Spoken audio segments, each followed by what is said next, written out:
À la lecture du chapitre 12 du livre de l'Apocalypse, avec l'enlèvement au trône de cet enfant mâle, de cet être corporatif, alors un important changement a lieu sur la terre, aussi bien que dans les cieux.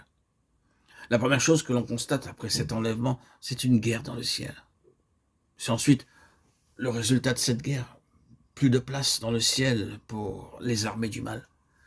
Aussi sont-elles précipitées des cieux sur la terre. Au moment de leur chute, une grande voix se fait entendre dans le ciel, disant « Maintenant est arrivé ». Elle semble presque dire « Maintenant, enfin, maintenant, pour finir, le grand, l'éternel, maintenant ». Cette hiérarchie qui a enveloppé la terre, ce prince de la puissance de l'air, ses dominations, ses autorités, ces princes de ce monde de ténèbres, ces esprits méchants dans les lieux célestes, maintenant, enfin, les voilà précipités. Et maintenant est arrivé le salut de notre Dieu et sa puissance et son règne et l'autorité de son Christ. Je m'arrête un moment pour noter le sens distinctif des mots. Maintenant est arrivé le salut de notre Dieu. Le salut de notre Dieu est arrivé maintenant.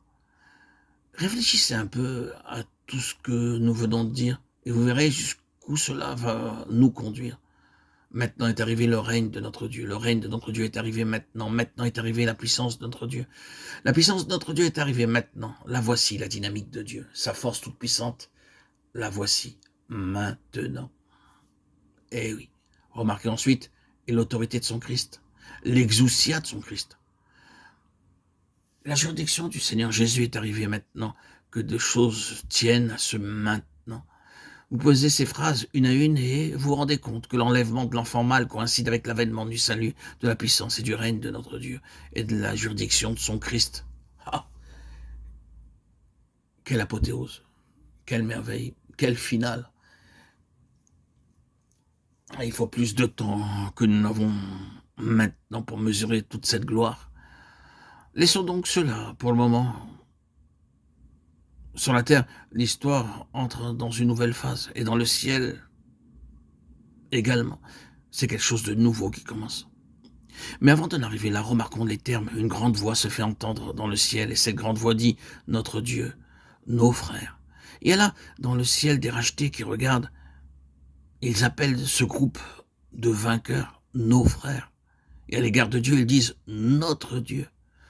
Ils étaient là avant les autres, et ils ont suivi avec intérêt cette bataille dernière dans laquelle les vainqueurs étaient engagés.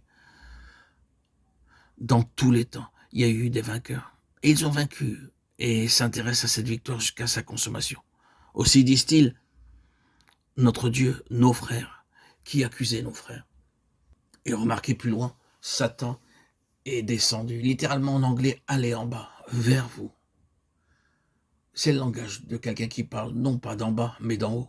C'est donc une nouvelle phase de l'histoire du monde qui commence ici et qui amène au chapitre 13 et 14.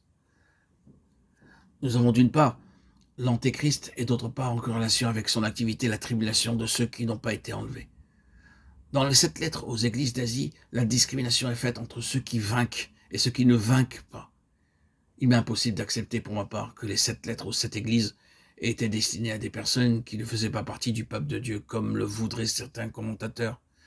Je ne peux pas davantage admettre qu'elles ont été destinées à une petite fraction seulement de l'église professante et dégénérée. Je crois que ces messages ont été adressés à des gens qui étaient réellement le peuple de Dieu, bien que dans un état d'apostasie, de faiblesse ou d'égarement, montrant tous les signes caractéristiques du déclin spirituel. Or, il y a une division entre le peuple de Dieu en état de déclin et les vainqueurs.